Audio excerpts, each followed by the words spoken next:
Hello everyone, welcome back to new class. In the past few periods we were actually discussing about various sources of business finance. During those classes we have discussed the various sources of finance such as retained earnings, issue of equity shares and preference shares, then debentures, then after that commercial banks and other financial institutions as sources of finance. Today we shall discuss about trade credit, then public deposits and certain global depository receipts as different sources of business finance. Let us start with the first one, trade credit. Trade credit.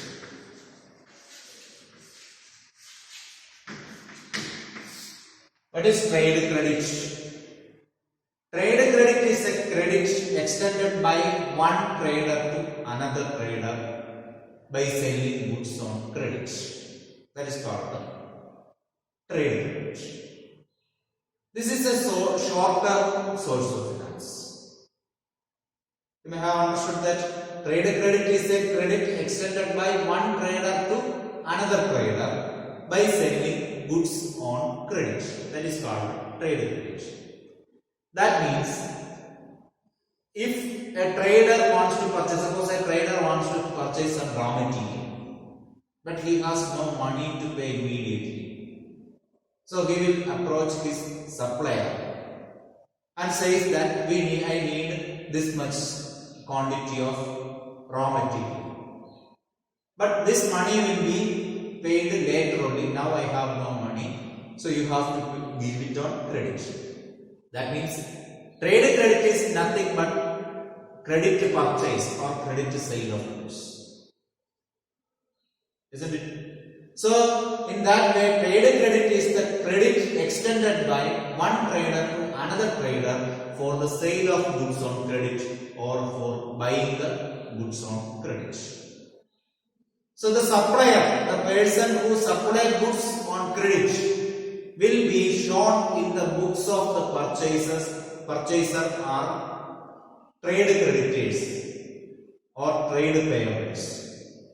Creditors or trade payables. That means creditors are the person who granted trade credit. Creditors are the person who granted trade credit. That means who supplied goods on credit. And now how it becomes a source of finance? Suppose we have certain money. Suppose we have 1 lakh rupees. We have received that. We reserved this 1 lakh rupees for buying raw material on credit.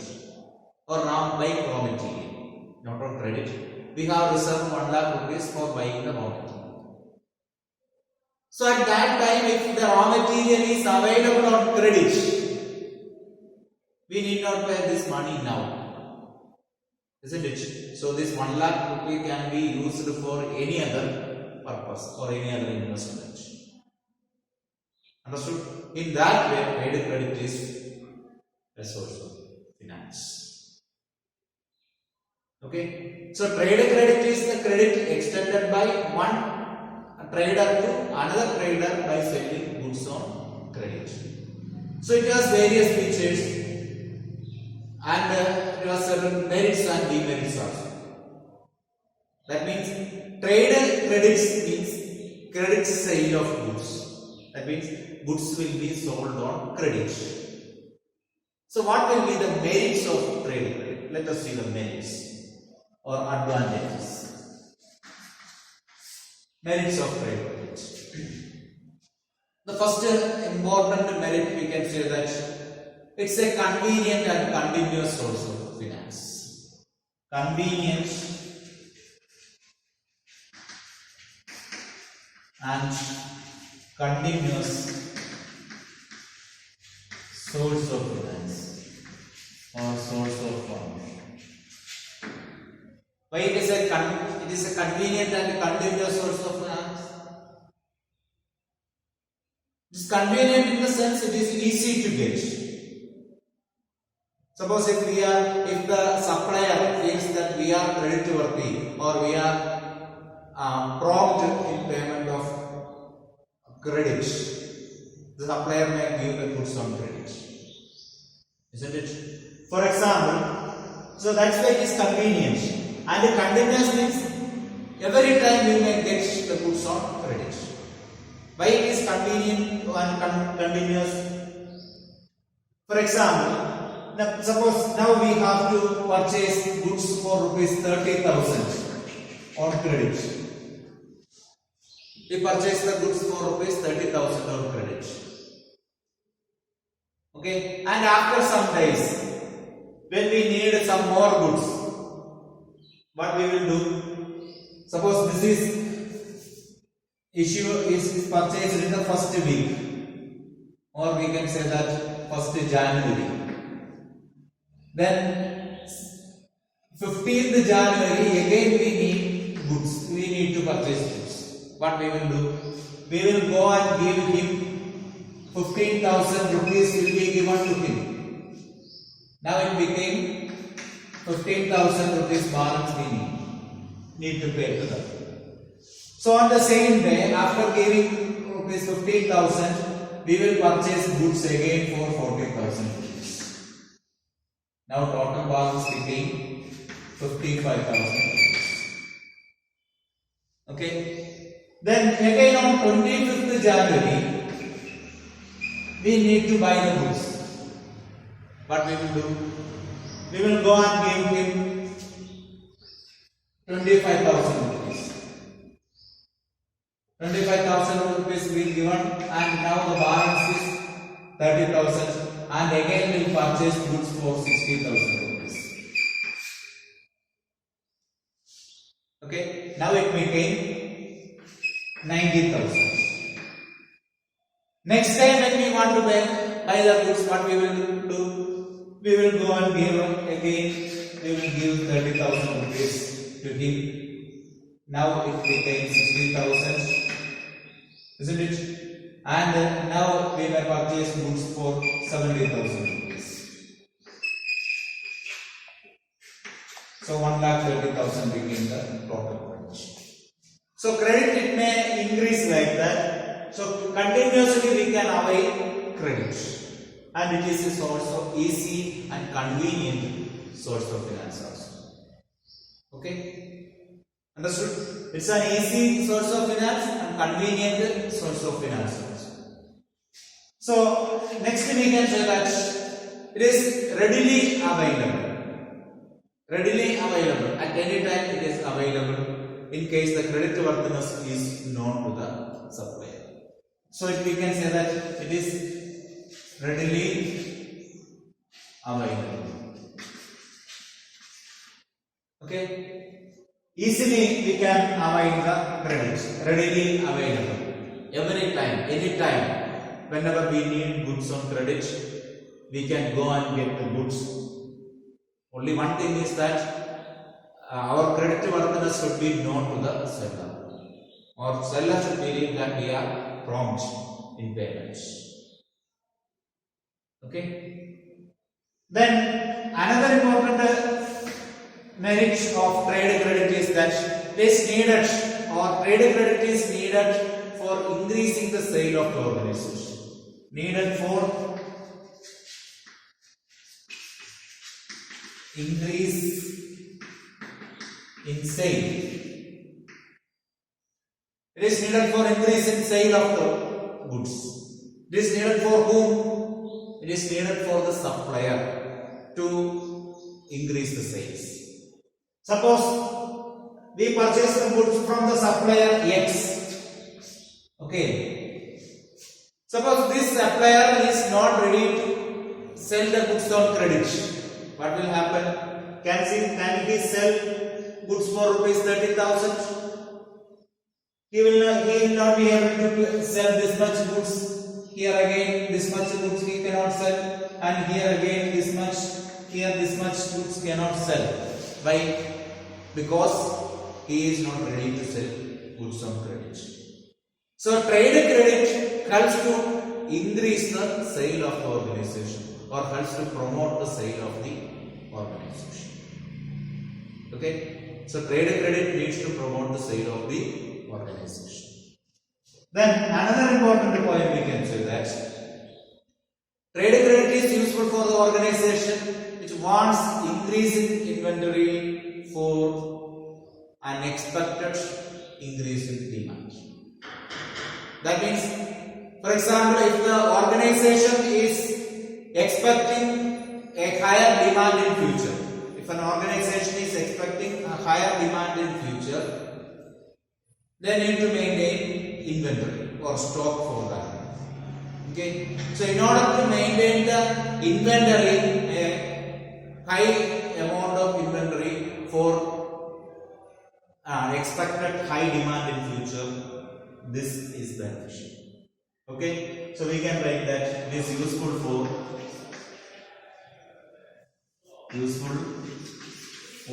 maintaining inventory for expected high demand.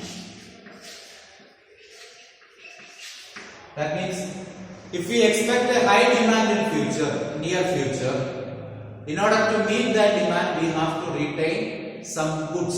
Stock should be retained. Stock of finished goods should be retained.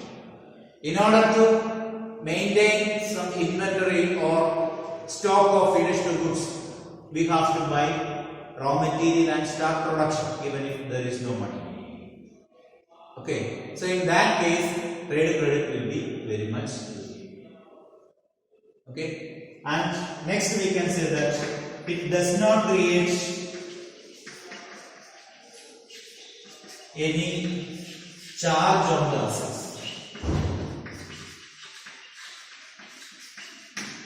It does not create any charge on the assets of the firm.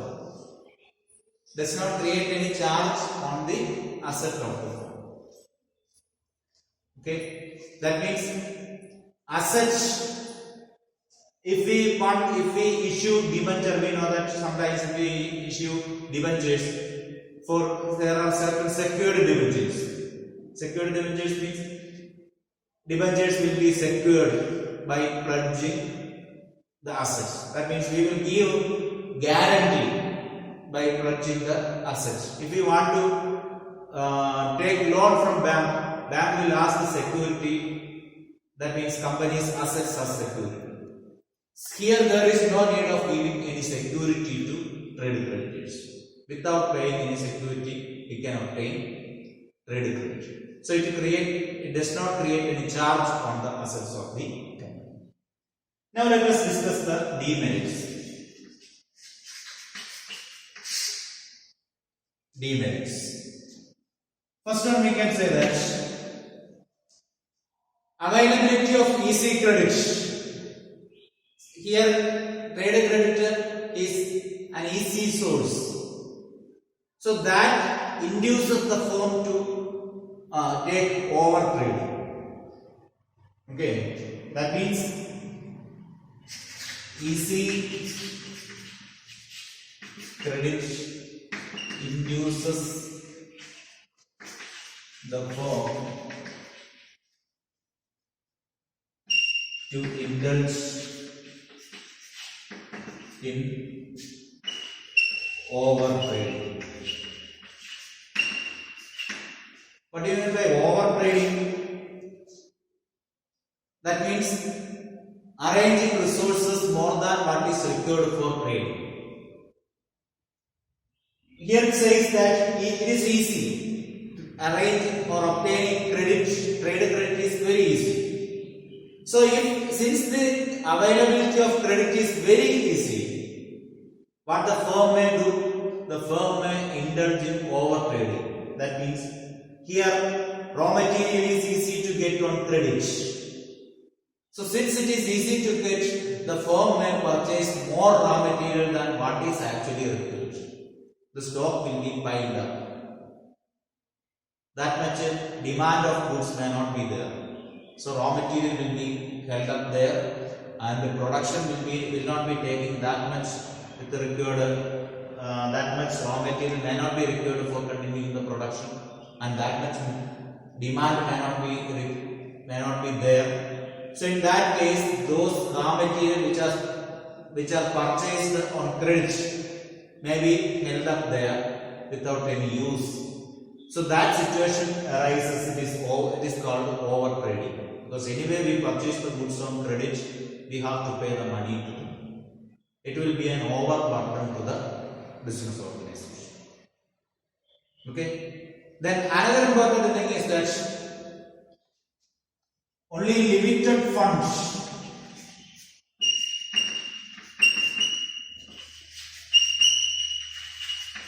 can be procured. We can procure the goods or amount for only limited. See, first case we could get 30,000 rupees. That much only we could save. And next time we again went for 40,000. So like that, at a time 5 lakh or 10 lakh or 50 lakh or 25 lakh may not be possible to get on credit. Okay, that means the amount which can be raised through trade credit will be minimum. Okay, and another one is generally costly source. This will be a costly source of funds. That means obtaining trade credit may be costly. Why it is costly? See, here we have told that we are purchasing the goods on credit. If we purchase the goods on credit, that means we will not pay the money immediately. If we are not paying the money immediately, they will not sell the goods at a discount, isn't it? So that will be costly. That means if you are buying the goods by paying immediate cash, you may get 10% or 20% discount for every purchase. That you will not get if you purchase the goods on credit, isn't it? So in that way, it will be a costly source of finance. That means you are foregoing the discount on cash purchase if you purchase the goods on credit. Okay, so in that way, it is a costly source of finance. So these are all the advantages and disadvantages of trade credit. Now let us discuss about the next source of finance, that is public deposits. Public deposits. Company can raise money or accept deposits directly from the public. Just like commercial bank. Commercial bank, you know that commercial bank accepts deposits from public. Just like that, company also can invite deposits from the public. Here normally company will pay more interest than a commercial bank offer to the public for the deposits. That means as an individual you can deposit your money into any company also. You will get interest for your deposits. That will be higher than the interest offered by commercial banks. So that is what is called public deposit. So public deposit is a source of funds where the company can invite public deposit directly from the public by paying interest on the deposits. This is also a source of finance. The deposit which is received from the public can be invested into its business. Okay, and company need to pay interest. That interest will be slightly higher than the bank interest for the deposits. Okay, clear? Now let us discuss that what are the merits of public deposits.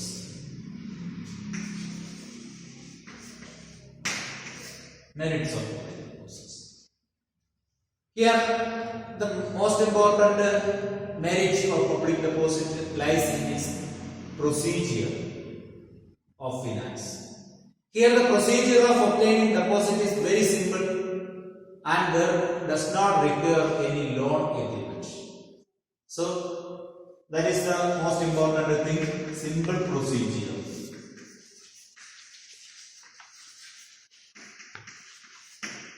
Simple procedure. Procedure of obtaining deposit is very simple. Just like bank deposit, your company can obtain deposit from the public. Company can give the advertisement and accordingly public may deposit money. And there is no need of any agreement like taking loan. Okay, no loan agreement is needed. Then we can say that cost of the public deposit is very low. Cost of public deposit is very low. So we can write low cost. Why it is low cost? There is no much documentation procedure in that. Cost will not be involved. And this interest payable to the public will be lesser than the loan interest. If the company wants to take loan, company needs to pay sometimes 13% or 12% or 16% interest. That much interest need not be paid for public deposits. Okay, so interest rate will be less, so it will be low cost, or we can say that cost of the public deposit is generally lower. Okay, then it does not usually create any charge on the assets of the company.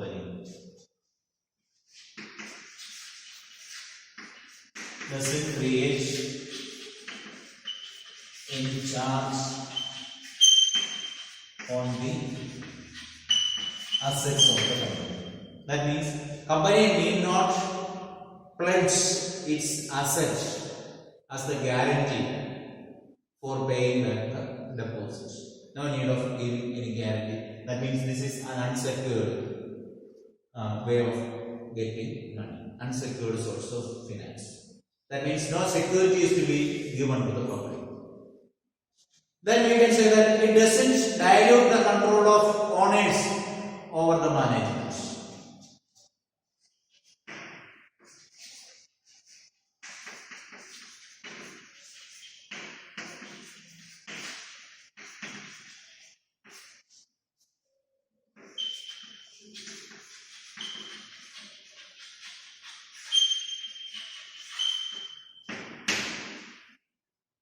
Public deposit, that means the public who deposits money into the company are not the owners.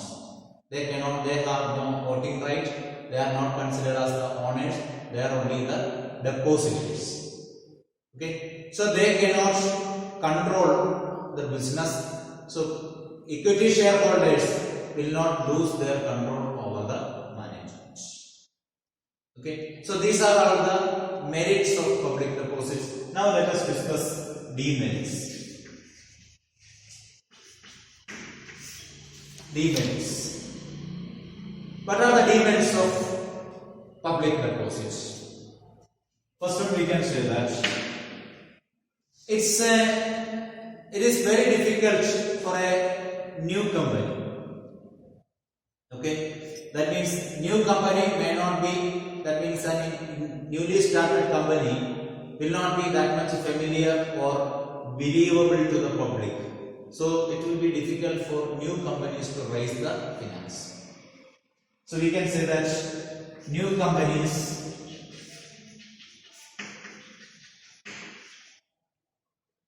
generally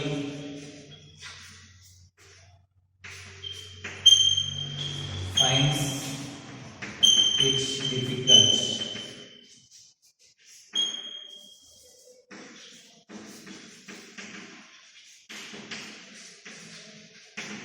raise public deposits. It will be a difficult source of finance for the new companies because public may not believe a new company for depositing money. Okay. Then another important demerit is that it is an unreliable source of finance.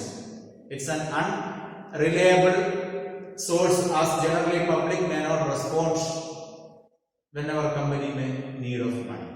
Okay, so unreliable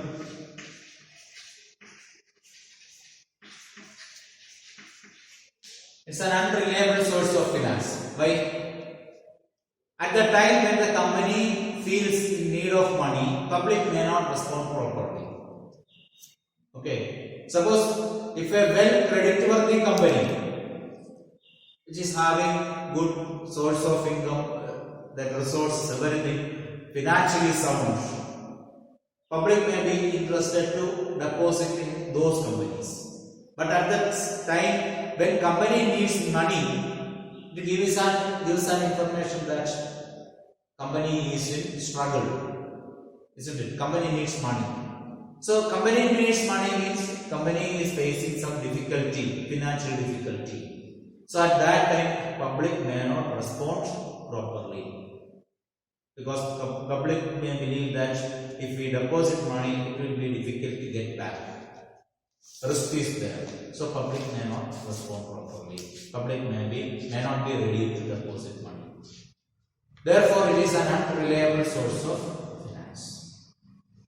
Okay. Then next we can say that the third point: collection of public deposit may be difficult, especially when the size of finance is large. Okay, collection of public deposit may be difficult, particularly when the size is large.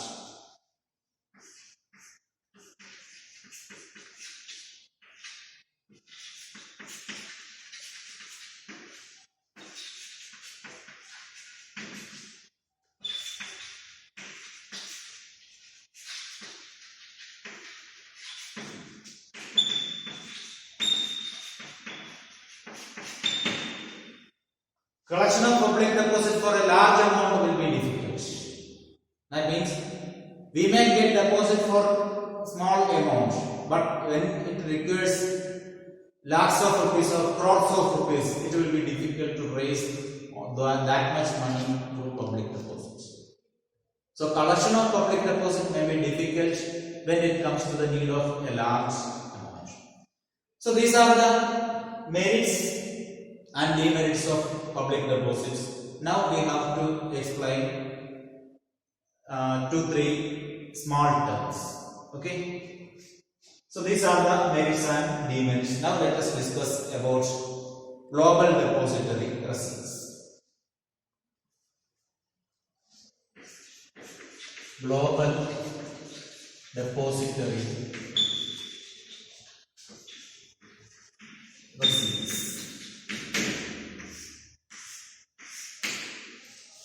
This is a newly developed term, recently developed term for raising money from foreign markets. This recently developed means it is developed after 2000 or during the time of 2000. So what is GDR? Suppose if a domestic company wants to raise money in the foreign market. For example, an Indian company Indian company opens a branch in a foreign country. For example, England. So their company wants to raise the money from the capital market of England. What the company can do? It will be difficult for the company to issue shares in that market.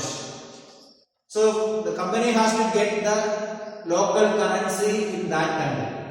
So for that, company can deliver its shares, which are the listed shares of stock exchange. Those shares can be delivered to a bank. That bank issues depository receipts of that many shares as trust. So company can issue shares to the bank, and the bank will issue depository receipts. That means that much shares are held by the bank. The shares of this many shares of this much value is held by the bank. By stating that that bank will issue a depository receipt. So that depository receipts can be purchased by the citizen of that country, just like shares. So these depository receipts can be traded in the capital market, and the public will purchase the public, by purchasing, the public will deposit the money.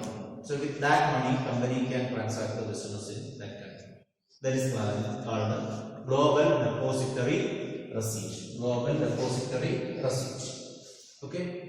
So global depository receipt is a receipt which is issued by the depository bank, where the company delivers shares and the bank issues depository receipts of the underlying shares by the bank, and that depository receipts can be traded in the market and can raise the money by the company.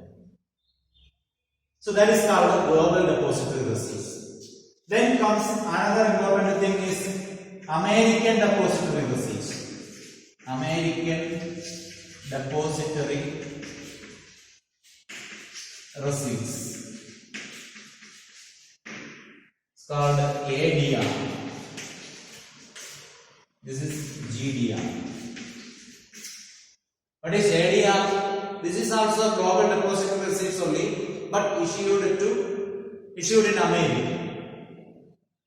If a company wants to start a business or continue business in America, that company can issue or deliver shares to the American banks, any of the American bank, and that bank issues depository receipts and can be traded in American stock exchange or American capital market and can raise the money. Okay, that is called the American depository receipts. Then another one is that Indian depository receipts.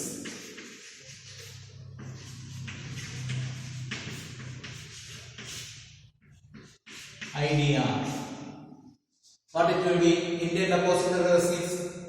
These are the depository receipts that can be issued by any foreign company in Indian capital market. That foreign company can deliver its shares to the any commercial banks of India, and the bank will issue depository receipts, and these depository receipts can be purchased by the Indian citizens.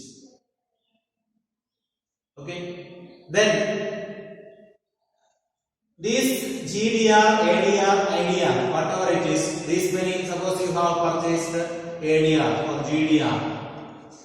ADR you cannot purchase, only American citizen can purchase. So any of the GDR if you have purchased, at any time this GDR can be converted into that many number of shares. That is the speciality. This GDR, that means global depository receipts, can be converted into that many number of shares. For example, if you purchase one GDR, normally the GDR, one GDR will be equal to 10 shares. Or sometimes that proportion varies. Sometimes one GDR may be equal to 50 shares, one GDR sometimes may be equal to 5 shares also. So how many denomination of shares it represents, accordingly this can be converted into that many number of shares at any time. If you want to convert that GDR to that many number of shares at any time, it can be converted. Okay. So the speciality of GDR is that in order to issue shares, we know that various formalities are there. Those many formalities are not there for GDR, because here the company or the bank gives guarantee, or bank gives a receipt, that depository receipt is giving, says that this many shares are with us, this many shares of that company is with us. With that only public purchase the depository receipts. So much formalities like issue of shares are not there in the case of GDR. GDR means the depository receipt issued in any of the foreign countries. If it is issued in America, it is called ADR. The GDR issued in India is called Indian citizen or Indian local currency is called IDR. IDR is in the same way. IDR is expanded as international depository receipt also. When it expands like the international depository receipts, that is equal to GDR. That is called GDR. That means International Depository Receipts is called GDR. GDR issued in Indian currency is called Indian Depository Receipts. Okay. So that's all about today's class. Today we have discussed the source of finance like trade credit, its merits and demerits, public deposits, its merits and demerits, and we have discussed GDR and two different GDRs, Global Depository Receipts. Okay, thank you.